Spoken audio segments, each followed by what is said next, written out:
2, 3, 4.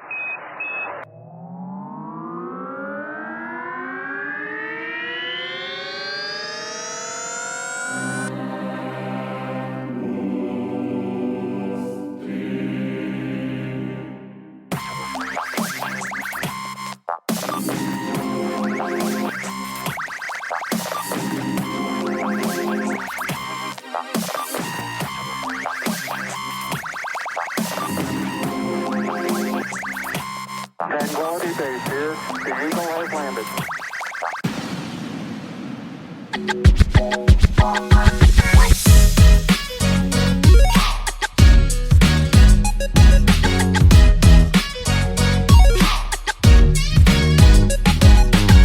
Good afternoon, everybody, and welcome to Living in Recovery Radio. I am your host for today, Julie MacDonald, and I am a person in recovery.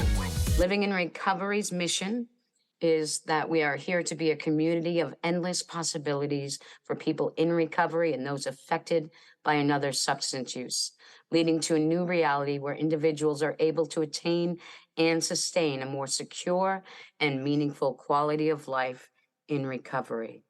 And I'm always excited, you guys, when we do these podcasts, because it's such a wonderful opportunity to speak to so many different people, whether they're people in recovery, people working with others in recovery, all different sorts of modalities and holistic approaches and all of that. And many of you know that I personally have an affinity to music, theater, all of those things. So I'm always extra excited when we have talented, creative people on here who use music or their voice or theater or anything like that as part of their recovery and part of their gift or their medicine that they bring out into the world to help educate others and also to help us be more aware, to reduce stigma, and hopefully always to encourage other people to move toward recovery. So today on the show, we have Benjamin Lerner. Now, some of you may remember I mentioned him earlier on at our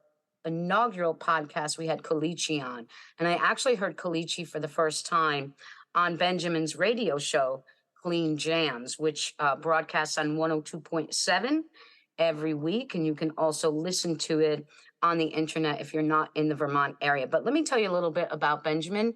Benjamin is the great-grandson of Irving Berlin, who's the composer of such iconic tunes as God Bless America and White Christmas. He is a Vermont-based composer, writer, radio host, and recovery advocate. He started his musical career as a classical piano prodigy. By his early 20s, he was an IV heroin and crack cocaine addict. Now sober since June 13, 2016, he journals his journey in addiction and sobriety in his piano raps, which, by the way, are amazing. If you haven't heard them yet, what a combination. It's awesome. They combine classical piano and rap. Benjamin credits his continued success in recovery to his ability to express his emotions relating to his struggle through word and song. Benjamin has had the pleasure of performing for the National Academy of Medicine and the Aspen Institute. In 2019, he was the composer in residence at 1761 Arts. In 2021, he appeared on legendary hip-hop DJ Funkmaster Flex's Unsigned Cypher, Volume 2, and performed a rap about recovery. He made his Carnegie Hall debut in April 2022 as part of the Indie Collaborative.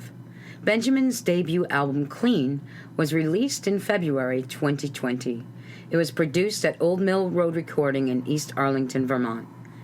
Benjamin regularly posts recovery-affirming videos on platforms such as Facebook, Instagram, and TikTok, which have accrued millions of views. Benjamin's weekly column, also entitled Clean, is published weekly in the Vermont News Guide. In January 2021, Benjamin began hosting Clean Jams on 102.7 WEQX, an innovative radio program that shines a spotlight on rap, hip-hop, and recovery. Clean Jams is sponsored by Old Mill Road Media.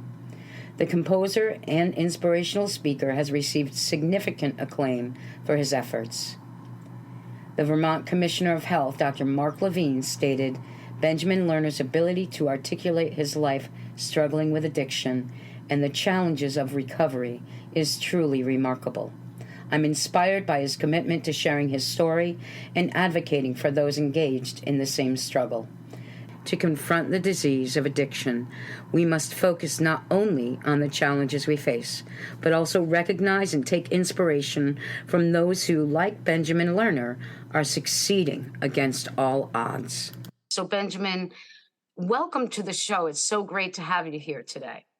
Oh, it's awesome to be on a show. I love speaking about recovery. I'm so grateful for the work you're doing. And it's nice to be sitting in the interviewee chair instead of the interviewer chair. I'm stoked on that. Right. Yeah. And so I know you have this this clean jam. Let's start with this clean jam show, because again, like, I actually wasn't really familiar with a lot of recovery rap. I didn't know there were so many musicians out there spreading this message. So, like, what a great thing that you're doing, to not only in the work that you're doing, but, and this is one of the things that I really appreciate and respect about you, Benjamin, is, look, you're out there doing your thing as a musician, but you're also uplifting other musicians and people in recovery. And that, we don't often find that in the music industry. Yeah, I mean, thank you so much, first of all. And the recovery rap community is incredible.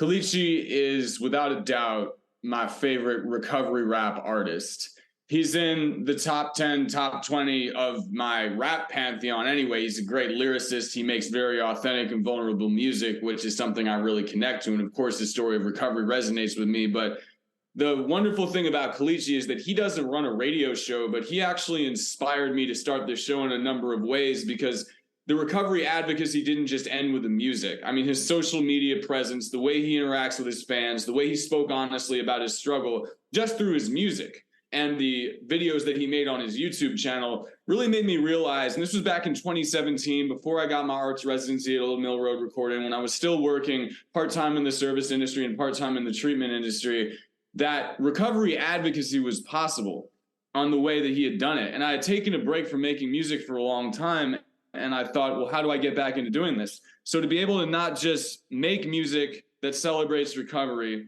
like Kalichi's, like Casey makes music, like Macklemore and Eminem, like Dax, like so many, I could literally mine my brain and pick out dozens of incredible recovery rappers from all walks of life, male, female, every countries beyond the US. It's amazing. It's international.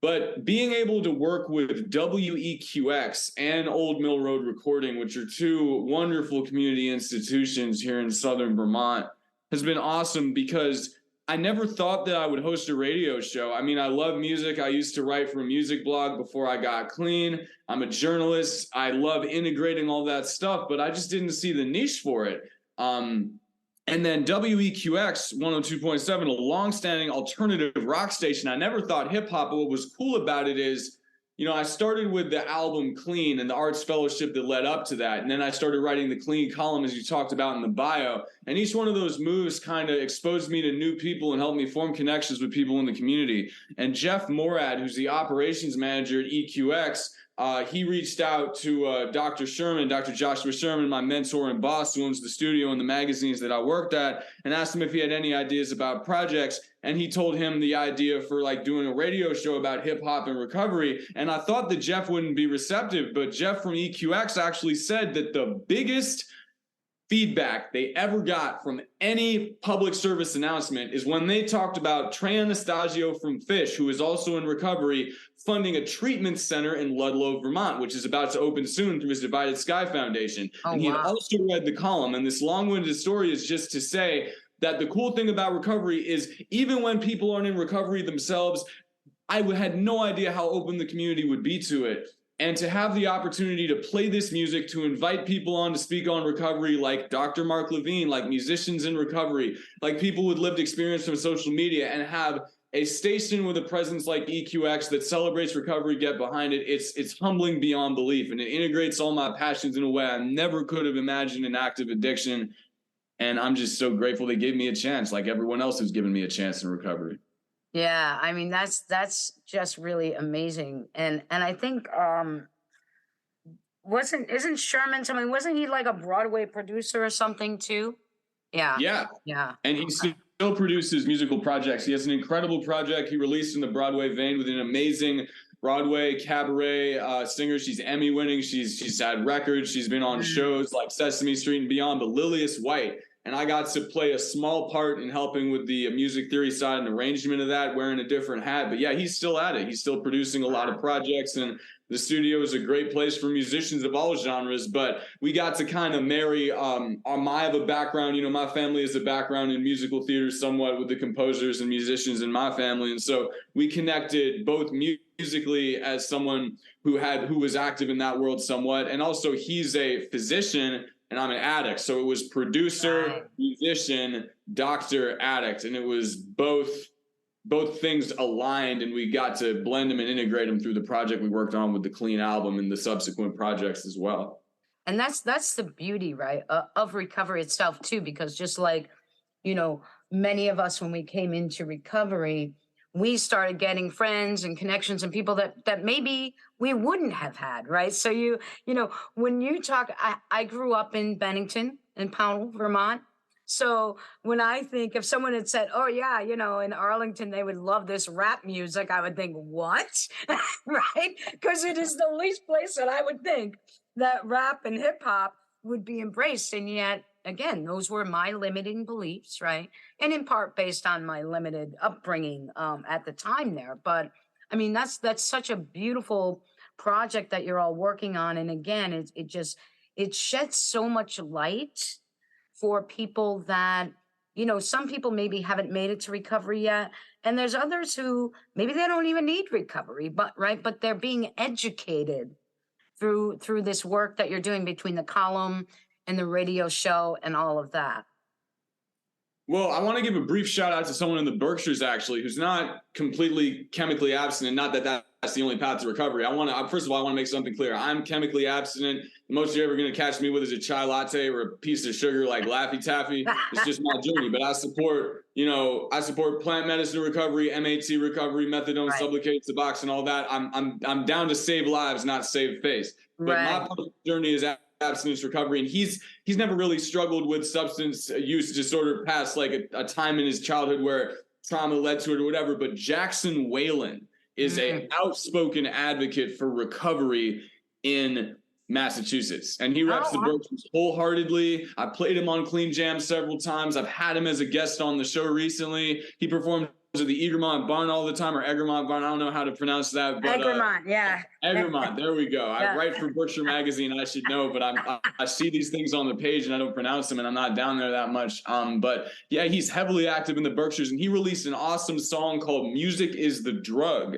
And although he's never struggled with opioids or alcoholism or anything heavy like that, he used his platform to speak out about the issues. So that just goes to what you're saying, regardless of whether you're in recovery, of whether you're ready to get into recovery, you can always play like a part in the conversation. And that's why I respect musicians like Jelly Roll, who he used to be more hip hop and now he's country, but he's not sober. He'll drink on stage, but he makes music telling stories of addiction and recovery because he knows that those are the issues that are impacting the country and his community, and he wants to be a beacon of hope. So I would just say to people, if you're not 100% sober, however you see recovery, don't be afraid to advocate for mental health awareness, advocate for recovery, or tell the stories of the people in your life who you lost or whose lives were changed, because you can still be a person who can advocate for that issue. And I fully support all rappers, not just rappers who are sober, not just content creators who are sober supporting recovery, but content creators who are willing to endorse and serve as allies for recovery, because that's a beautiful thing, whether virtual or in the active community.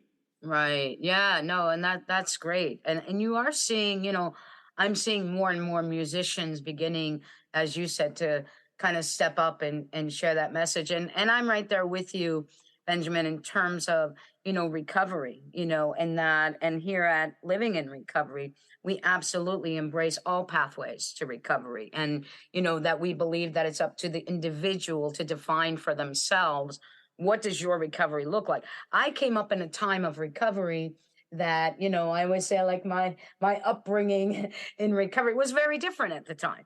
And, and it was very, rigid and very all like, nope, you have to be clean from everything. You have to, and look, that worked for me. That is what's working for me, is to be completely absent. But there's a lot of people out there that we could never get, right? There's a lot of people we could never get. So who am I or you or anyone else to decide your recovery has to look like mine? We're all individual people, and I think that the more that we can support each other, the better, our small communities, and then it trickles out into the larger community can become, and give our kids coming up now, and I know you're a dad, you got a little one, our kids coming up now, a chance, man, maybe a better chance than what you had or what I had, because even though you're much younger than me, it's still up until the last 5 years or so. It was kind of, recovery, all that stuff was like, shh, don't tell anyone,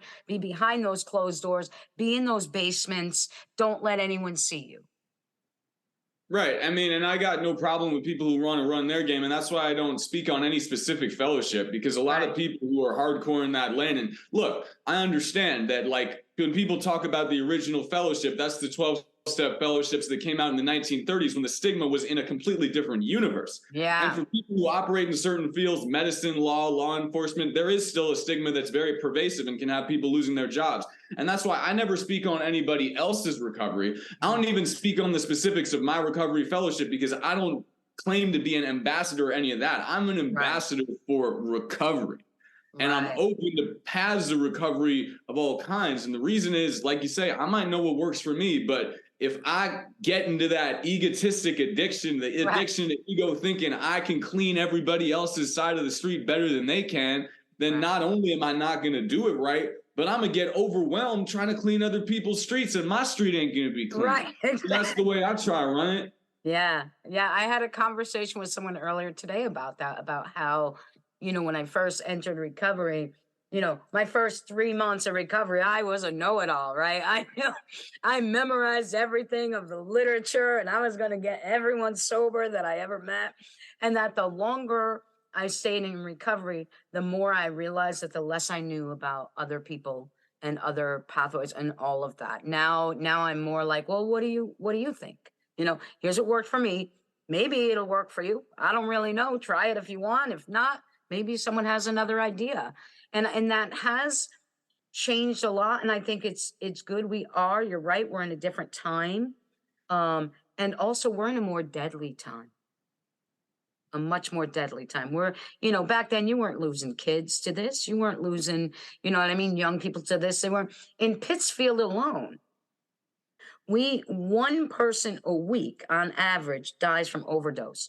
And I know you don't come down here much, but you've been down here. Pittsfield, it's not like it's a large city. No, it's like 50,000 people, right? Yeah, 42 something, I think. Yeah, so one a week, that's a lot. Yeah, that's a lot of people.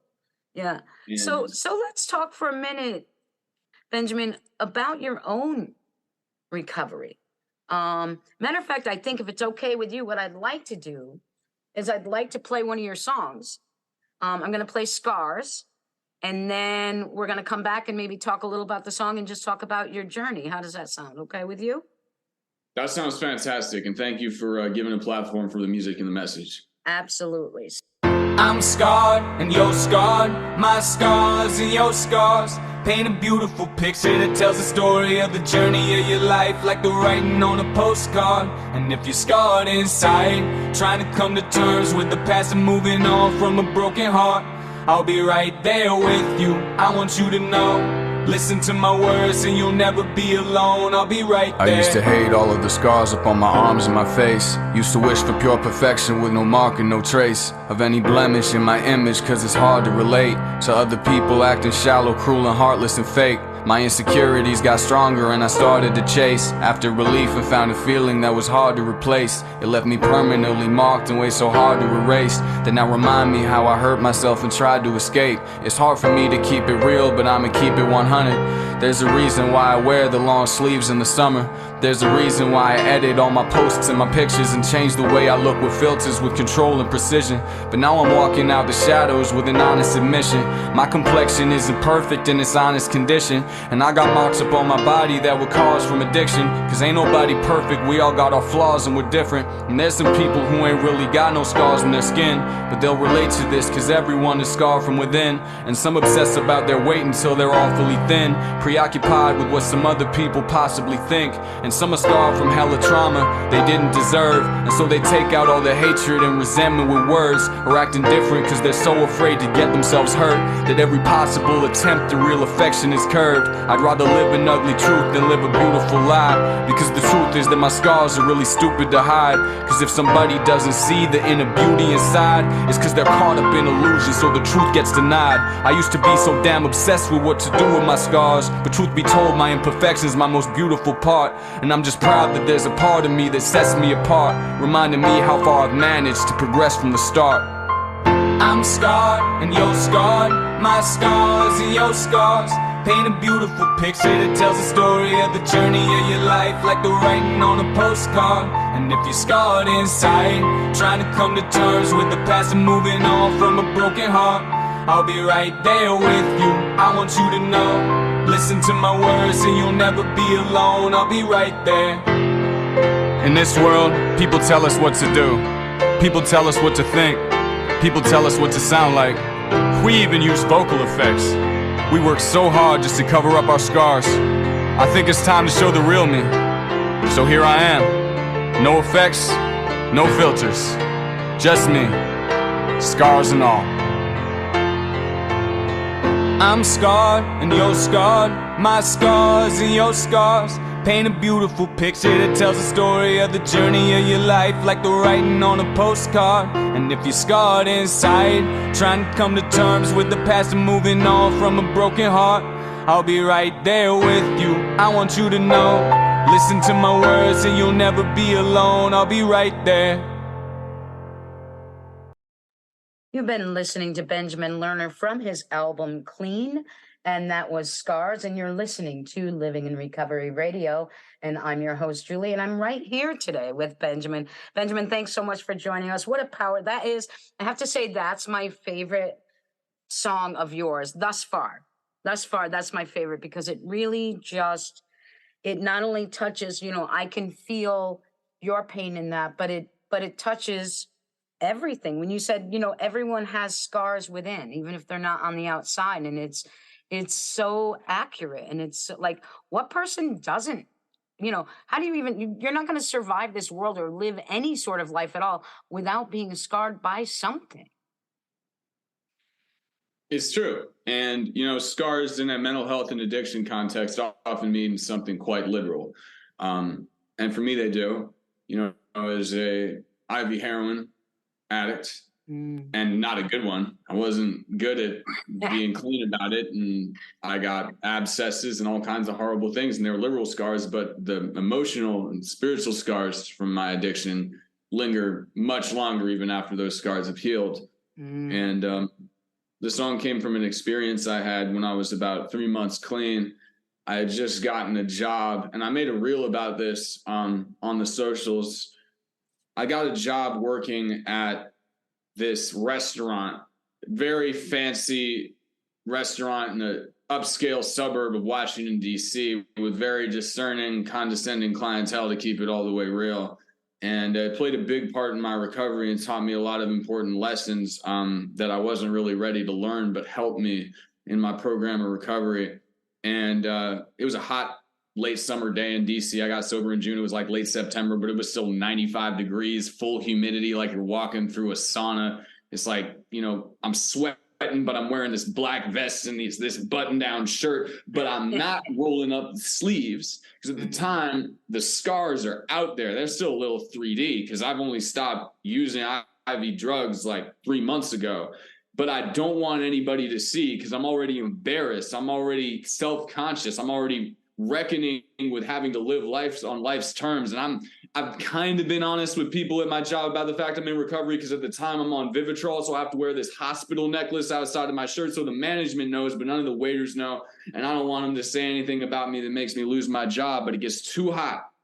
I'm dropping the plates because my hands are sweating. I'm like, I have to roll them up. It's the only way I'm going to keep my job. I'm damned if I do, I'm damned if I don't. And I'm just praying nobody looks down at my forearms and sees my heroin scars. But sure enough, I go into the kitchen to grab a baguette because it's a French restaurant and I'm the busboy. And a server, as soon as I reach my arm out to grab that baguette, is standing right next to me to grab something else. And she says, "Hey, man, what's up with those scars?" And I froze because I was confronted with this situation where I was forced to either lie or tell the truth. And so I start coming out with all these outlandish lies in my head, like, oh, I'll tell her it was from a fight. Nah, that's even worse. Oh, I'll tell him it was for a surgery. Well, what kind of surgery was it? And no matter how I framed it, I was just like, I'm going to have to work harder by telling these lies than it will by telling the truth. It wasn't a moral thing. It wasn't because I was self-righteous or anything. I was just so exhausted of running from my scars, literal and metaphoric, that I surrendered to the truth the same way I used to surrender to the substance and active addiction. And I looked her right in the face. I told her, look, I'm a recovering heroin addict, but I'm trying to keep my job.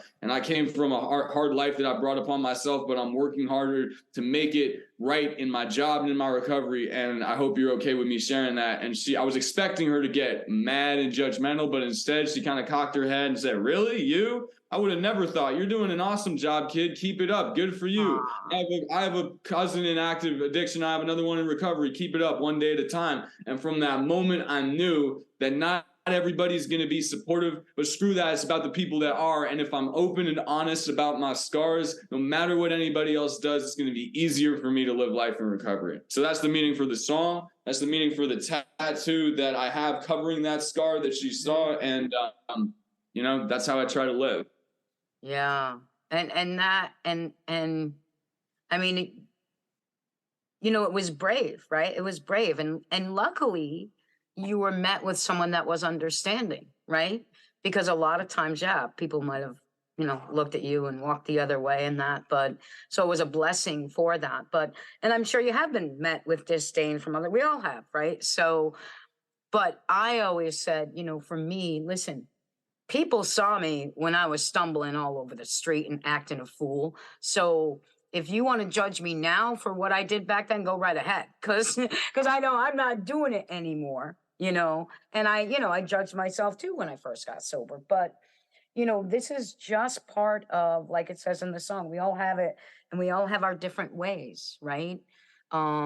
Whether it's someone that has anger issues that lashes out because they don't want to feel their own pain, whether it's someone who doesn't want to feel their grief or their anger itself, so they turn it inward and become depressed, people that are in the mental health system, or addiction. I mean, I consider personally, my personal opinion is that substance use disorder is a mental health condition, in and of itself anyway, right? Because it's not just about the drink and the drug. It's about everything that comes with it. And, what came first, the chicken or the egg? Who knows? Personally, I don't care as long as I know what to do, to address it, right? So, you come from what most people would consider a well-to-do, probably semi-affluent family. I mean, Irving Berlin, let me just say also, Cheek to Cheek and Blue Skies are my favorite songs of his. But you also, on your dad's side, Max Lerner was your grandfather, right? And who was a well-known journalist and columnist who was often met with a little bit of disdain from certain folks, right? And for the time too, he was considered very liberal. So, you've got quite the lineage there. And I'm sure, and I know mom's a musician as well, right? And I think I've seen before when you did a live, mom was on there, and mom's a person in recovery too. Yeah, she's sweet. She's so supportive. But Yes, coming from that family, there may have been, I don't know, because I didn't come from that kind of family, but was there more shame for you, like going through it, like, oh, I need to be this certain way because of who my family people are, or not so much? Well, let me deconstruct it. I like to say that, I came from privilege. I'm not going to sugarcoat it. I don't think I need to. I mean, addiction doesn't discriminate, but neither does recovery. I have friends who grew up poor and overcame all the odds, trauma, displacement, abuse, foster care, no silver spoon, not even a plastic spoon, metaphorically, and they work incredible recovery programs. They've overcome all those issues, and they're helping people. And I have friends that grew up in palatial mansions the size of the White House that died with a needle in their arm. And they dwarfed my privilege to the extreme. Right. I mean, I went to private school, but I grew up with kids who owned whose family owned shopping malls, baseball teams. I went to one of the most prestigious schools in DC, and I'm not gonna say the word poor, but I wasn't the Martha's Vineyard, dad's a senator, mom's a multinational executive type thing that I grew up with. It was, and it's crazy because that skewed my perspective. And DC is such a crazy place because I would go to like a mansion party one day, and then I'd be hanging out in the Southeast, like at a trap house the next, like buying coke and weed, living this weird multicultural double-layered life. But what's interesting is that Irving Berlin, although he came from nothing, kind of did this same thing. You know, he was this little kind of shrimpy Jewish kid from the Lower East Side, which at the time was a tenement slum for Ellis Island immigrants. But he found his calling by, transcending that cultural barrier and going up in the advent of ragtime to like Tin Pan Alley in Harlem and like mistaking his claim there. And what happened for me is that before I ever went out and started using hard drugs or anything like that, a lot of people say they grow up with pressure of a certain specific kind, and it comes in all forms, regardless of socioeconomic class. But like, if you're an auto mechanic, if your dad's an auto mechanic, he wants you to continue the family business. If your mom's a lawyer, maybe she's going to want to do that. Mom's a doctor, she's going to make you want to do that. My parents never had any designs on me following a specific path.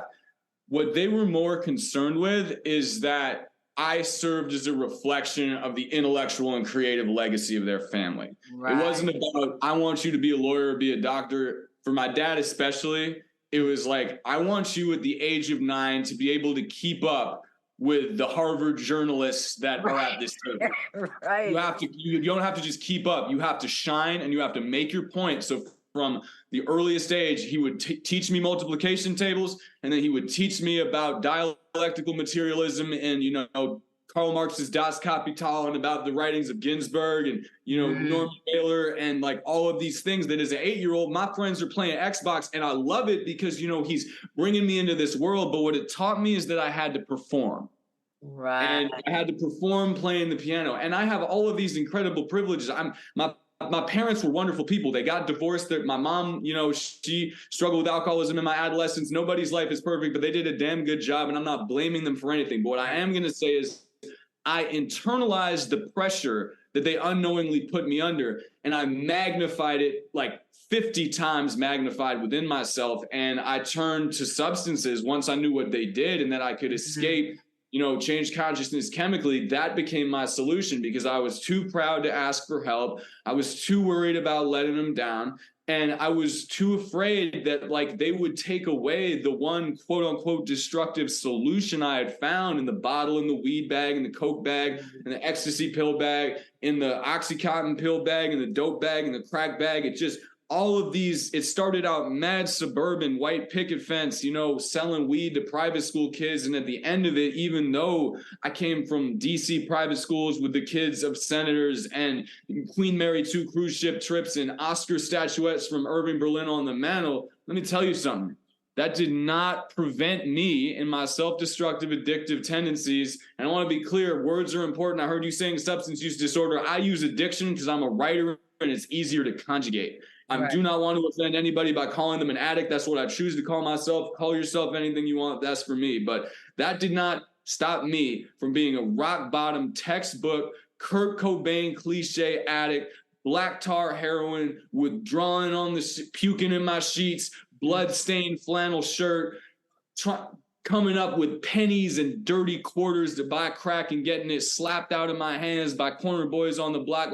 Any cliche you can think of from that, any gutter picking cigarettes out of the street, it took me there. And not because I didn't have privilege, but because that privilege could not take away the internal struggle and battle and need to numb my emotional pain with a destructive external solution. And I tried so hard to convince people that I deserved the right to self-medicate for years. And I justified it by, I have autism spectrum disorder. I have this, I have that. You don't understand. But what I didn't understand is that the same anxiety and pain and fear that pushed me towards that needle, that stem, that block, that bottle could push me towards recovery if I reframed it.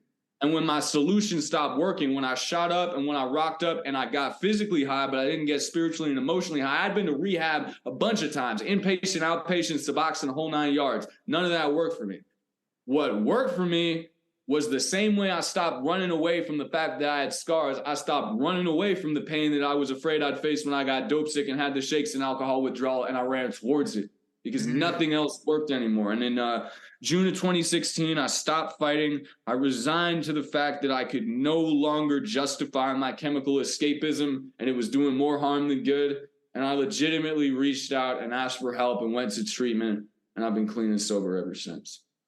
That's I love the way you tell that story, you know, that narrative. And first of all, thank you for sharing that with us and for bringing all of yourself with it, Benjamin, when you share. You know, a lot of times when people are talking, they kind of, it's clear to me you don't dissociate from that even now, even though it's past, right? Even though you've been around for a few years, you're present with it. And that, I mean, it reminds me, you know, for myself, I've been around a little while, and yet I can still pull that up in me, that memory, right, of that feeling. And I always talk about, I didn't lose anything. I was married. I had a house in the suburbs. I had a son. I had a job. He had a good job. We had 2 cars, blah, blah, blah, blah, blah.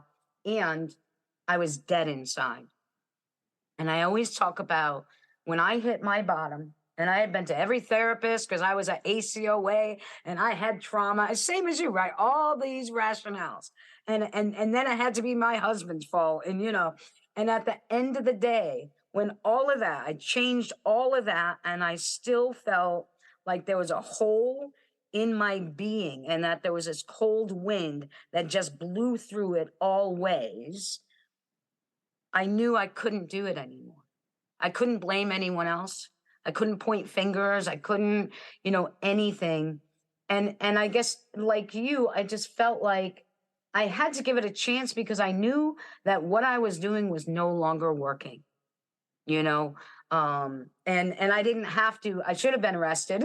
I drove drunk enough times, right? But I wasn't. So it wasn't any of that I lost. It was losing, probably, like you said, it was losing the ability to get emotionally and spiritually altered in my state of consciousness from it. It just created misery for me. And so it's like, well, what's the worst that can happen at this point? This shit isn't working. I might as well try something else. I didn't know if it would work. I didn't know, but I was willing to give it a shot. And so when you talk about that, it really just, you know, I can feel it. I can feel it. And I appreciate that in your telling of that story, that I know that our listeners too will be able to feel it and hopefully identify themselves with those, because those are, the reality is the end of the day, when we're out there running around, no matter how many people we're around, we feel alone inside. And, you know, Gabor Mate talks about the opposite of addiction is connection. And I believe that to be 5,000% true. And I think that that's why even in the beginning, when we had just 12-step support meetings and that was all that was out there for people, that's why it worked. Because it was someone else, you know, one alcoholic understanding another one and creating these connections so they didn't feel so alone. Yeah, I mean, regardless of the fellowship, if you have somebody who's going through a similar thing that you are, like, one of the cool things from all recovery fellowships is the old adage of it's better to identify with others than to consciously make an effort to distance oneself. And if that means identifying with someone's shared experience, strength, and hope, or if it literally means not putting a physical distance, not, you know, right. I'm an introvert, I'll be honest, but like when I can get out of my shell and get out of my head, get out of the poisonous thoughts that are holding me back, even in recovery, and kind of take a mental vacation by listening to someone else speak, such as yourself, and identify with that, that lets me know I'm not alone in more ways than one. It validates my experience both in addiction and in recovery, and it lets me know that other people are going through the same thing, and this whole kind of beautiful collective consciousness expands from that, where you're not just, you know, present in your disease, you're with other people in your healing. Right. And that's what it's all about for me, regardless of how that manifests in any specific fellowship. Yeah. And it's funny because I was going to ask you that because, you know, as someone that, you know, someone such as yourself that is a creative right now, I know plenty of creative people in recovery, but very often the musicians, the writers, the artists, the performers, they have created this little world. You know, I mean, all of us alcoholics, addicts have a little world in our mind that we go to that is generally dangerous. But I do think that people who are, you know, artistically inclined, there's a balance there, right? Where you have to be a little bit like that because that's where the creation sometimes comes from. But it can also be a dangerous place to be in recovery. What's been your experience with that? I mean, to be completely honest, a lot of people tell me that I have dark energy. Like, I had someone at a recovery fellowship event. This floored me. I was like 4.5 years sober, and she came up to me and said, you really need to, kind of like proselytizing her spiritual thing, you really need to come to a sauna retreat out in Arizona and lift your chakras. I can tell you have low chakras. I can tell you're sober, but you're not working the right program. You're this, you're that, you're this. And I said, oh yeah? Wow. What are you? Because you seem great. You seem awesome. You seem like you're doing perfect, and you're just a blessing to me. And there's a little bit of bitterness and resentment in my voice, but my whole thing is like, my disease is not fully arrested, but that's what keeps me, that awareness is what keeps me clean. Right. It's what keeps me sober. It's what abstinent. I know clean as a stigmatized word. I use that word because for me, it's not that I'm permanently clean, and it's not that addicts are dirty. Let me rephrase it. I am cleaning. I am in the process of continually cleaning out my closet, continually cleaning out my resentments. And that's what the music serves for me. Right. You know, people can call it many things. They can call it a dry drunk. They can call it, and you know, people comment on my reels. They're like, you wouldn't be responding to comments if you were working a perfect spiritual program. You wouldn't be talking about this. You wouldn't even be making recovery content if you were making the right spiritual program. And I'm like, you're right. I don't have a perfect spiritual program. Right. But I'm alive, I'm sober, I'm doing my best, and I'm trying my best to let people know that recovery is possible. And I get passionate about it because, you know, early on when I was still in active addiction and going to fellowship events, like, I would see people who were 10, 20 years sober, and they had this incredible aura. And I wanted that serenity so much. But when I went up to them and tried to like ask them how they did it, it was almost like I was talking to a cult leader.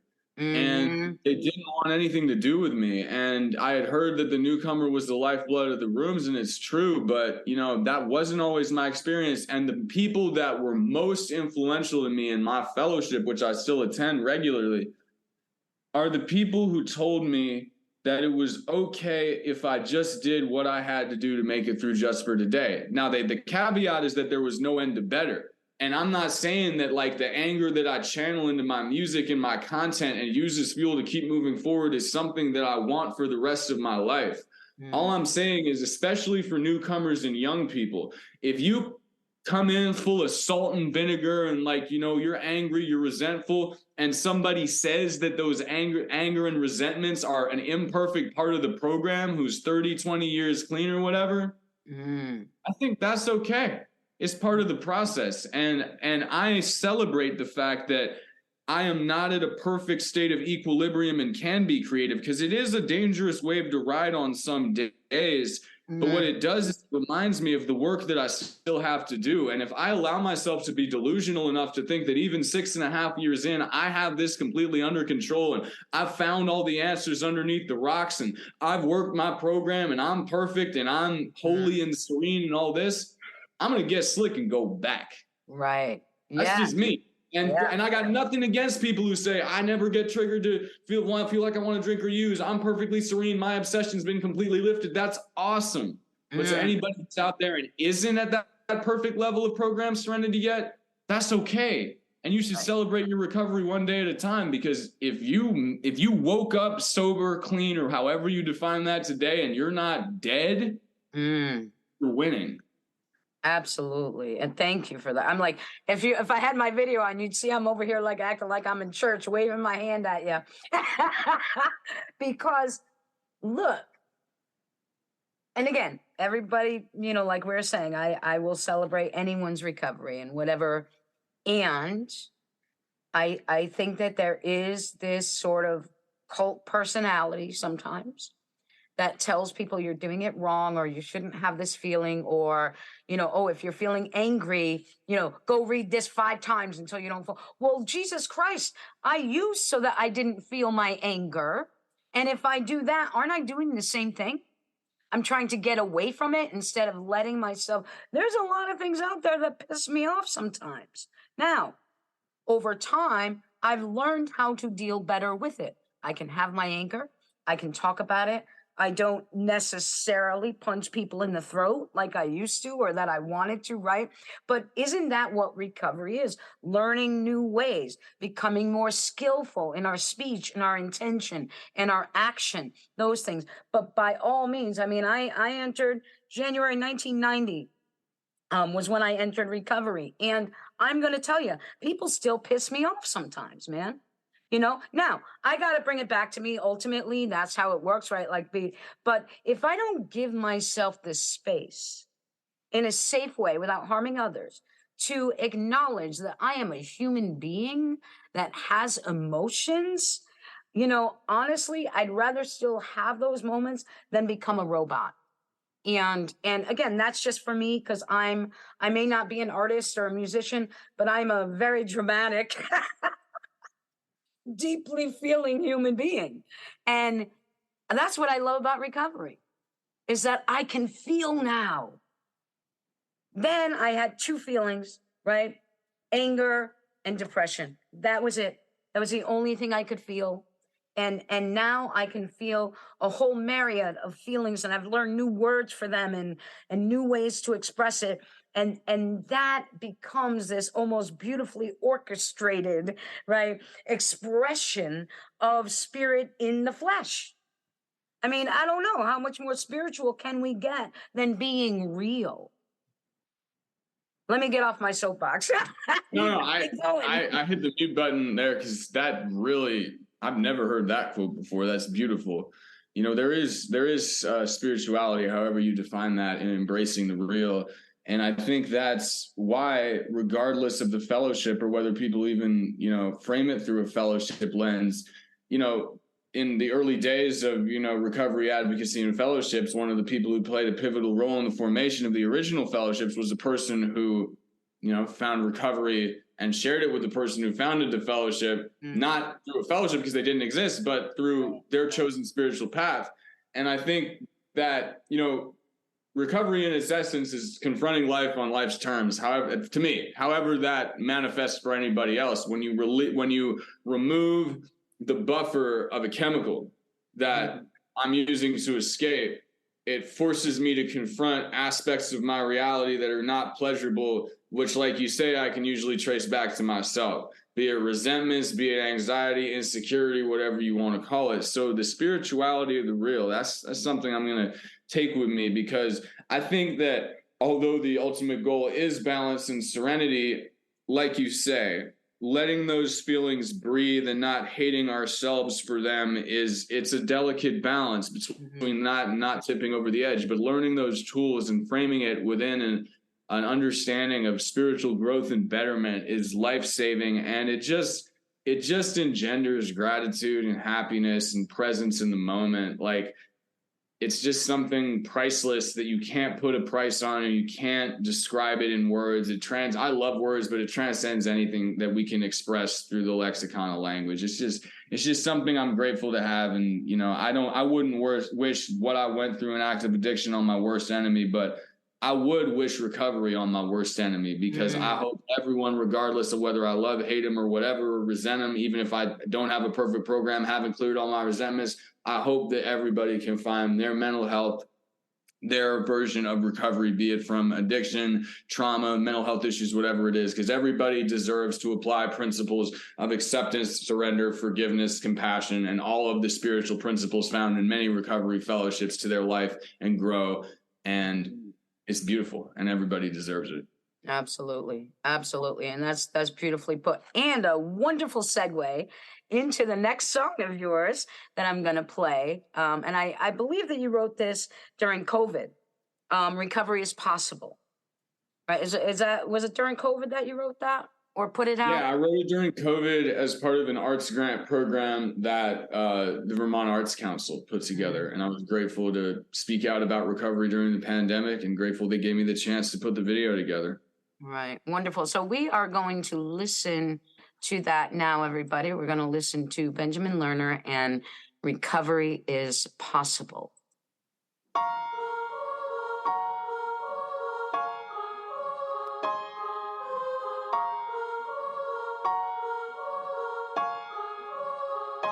Recovery is possible. I'll make that clear from the beginning, cause we're fighting a battle that not everybody is winning. The opioid epidemic's a national curse, and the coronavirus made it even worse. I remember back in 2020, when I had first heard the news that they had locked the country down, and I was feeling so confused. I was 3 years clean, and I was living pretty well. But as the days passed, I started drifting into hell. The weeks turned into months, and I was restless in my room, despondent and resentful in my self-inflicted gloom, trying to pay attention in a meeting over Zoom. The walls were closing in just like a claustrophobic tomb. I'll keep it real, I contemplated using again, but I humbled myself down and I reached out to a friend. And then he took away the power from the voices in my head when I listened very closely as he said that recovery is possible. You're never destined to fail, and you don't have to waste away in institutions and jail. As long as you got your heartbeat and your breath, every day you get a chance to choose your life over your death. I hope that everyone who's struggling can overcome their pain so they can learn to find the love within. I do this for the ones who never made it. I'll never stop till everyone's persuaded that recovery is possible. Being honest is not an easy task, especially over distance when you're behind a mask. But still I saw the light and had a true epiphany.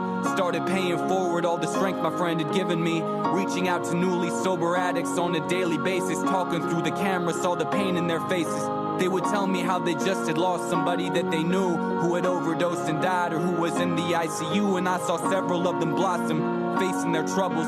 There's no feeling like watching someone whose clean time doubles from a day to 2 to 4, then a week and even more, as their sense of self returns stronger than ever before. It gave me hope to see them come back from the depths of their sickness, and I'm grateful for the miracles that I got to witness. Cause the same people who came to me to ask me what to do are now spreading the message, helping others too, because recovery is possible.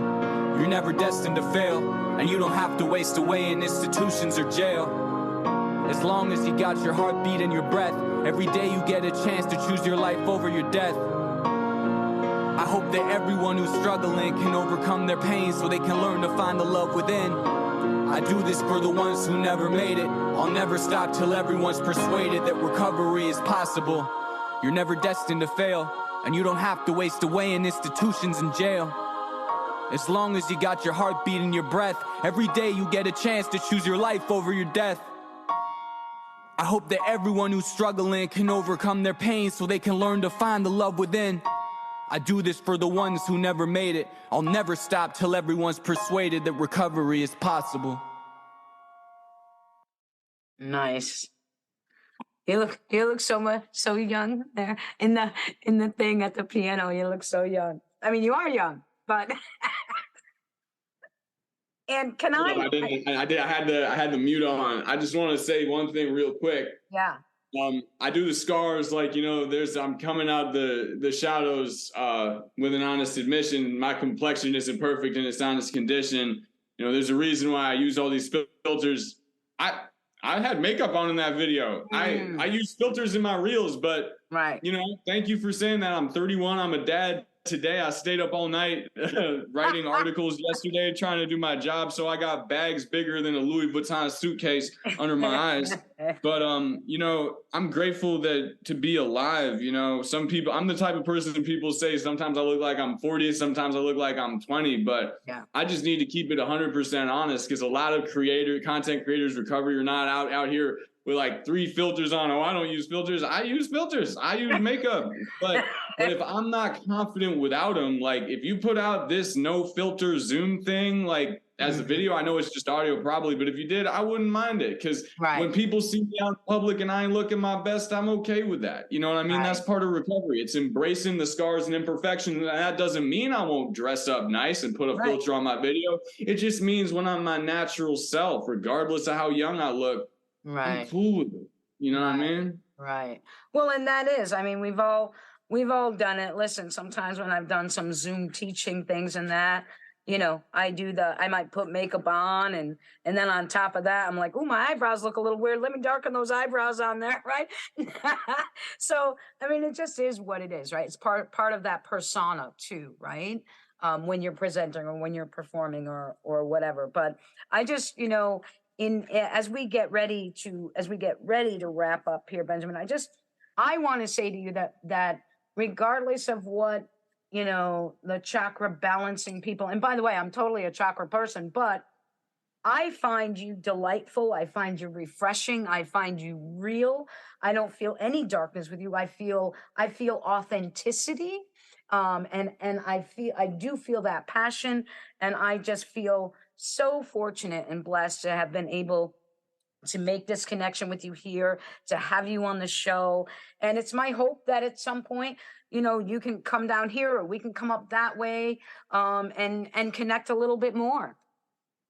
Likewise, I would love to invite you up here. I do go down to the Berkshires sometimes. I love going there whenever I do, for research, for stories, or just to check out, like, you know, the Clark or Massamoka. I love going there with my partner because we're close to, you know, the southern Vermont border with Massachusetts. And you're an incredibly refreshing and real and honest person too. And I'm so grateful you said that. That's such kind words. You know, I'm a person in progress, and to me, that's what recovery is. That's what making music in recovery is. That's what making content in recovery is. And just to be clear, like, I don't claim to have any of the answers. I make the content I make just as, you know, a reminder to me that I still got some ways to go. But I'm so grateful for the advocacy work you're doing, because whether it's podcasts, reels, in person, talking to people in recovery, this is work that I heard someone say once, that like, addiction is a disease that spreads virally. But I like to think hope does too. It's different. It's contagious at different levels at different places. But I think recovery is cool in how it spreads, because recovery is the only, you can say virus, whatever you want, hope virus that spreads when you want it. Yeah. It's the only contagion and viral spreading movement that you only get when you're ready. Imagine if you could only have a cult, choose when you had it. Well, no one would choose to, but choose when you have it. Recovery is the opposite. You get the choice, and then you get to spread it to the next person. And you're doing that with this. And thank you so much for your work in the recovery field and your advocacy, because this is awesome, and I'm so grateful to be a part of it. Yeah, well, thank you. And anytime you're down in the Berkshires, you know, send me a message. You want to come by the center. We're going to be moving in a couple of months, but we're just downtown. We're just moving our location to actually, it's just going to be awesome. There's already a stage in there and everything.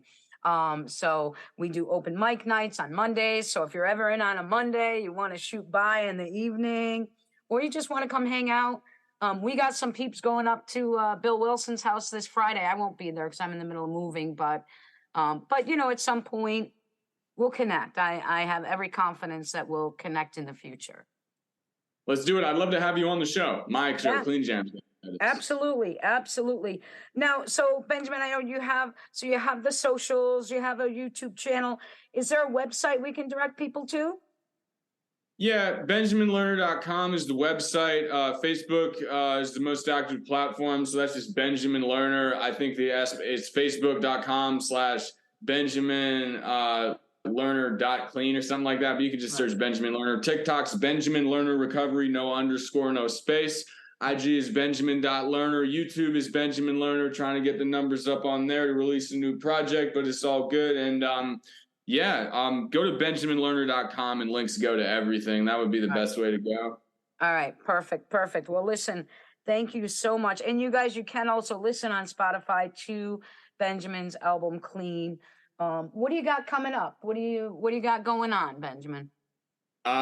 Raising my kid, mostly trying to not fall asleep at the wheel and be a good dad, and working my day job, trying to stay humble. I think that I've had a lot of incredible experiences in recovery, but it only happens by just doing the next what I consider to be to the best of my ability right thing. And I am working on my second album. I'm back to making music. Releasing weekly what I'm calling clean verses on Facebook, IG, and TikTok, and YouTube Shorts. I'm doing the clean columns weekly in the Vermont News Guide and online at benjaminlerner.com/columns. That's right. You do a live on Facebook on Mondays. Yep. I think during our open mic jam. Yeah, no, for sure. I'm doing that. I'm doing that later today, actually, after we finish taping the show. So that and two recovery reels per day on all platforms. Just doing my best to spread a message that recovery is possible and stay alive, stay sober, and stay grounded in the solution. Awesome. Well, once again, thank you so much, Benjamin. Really appreciate you. I appreciate your gifts. I appreciate your voice and your advocacy. And we look forward to seeing you again soon. Likewise. Thank you so much. You've been listening to Living in Recovery Radio. I'm your host for today, Julie MacDonald. I am a person in recovery.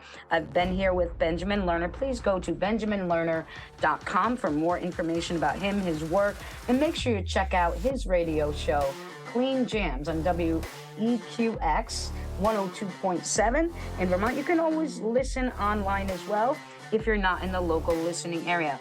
We will be returning next week with some people from the Wellbriety movement, the White Bison Society, a Native American traditional cultural way to work recovery and the 12 steps. So make sure you tune in for that, and we will see you guys soon.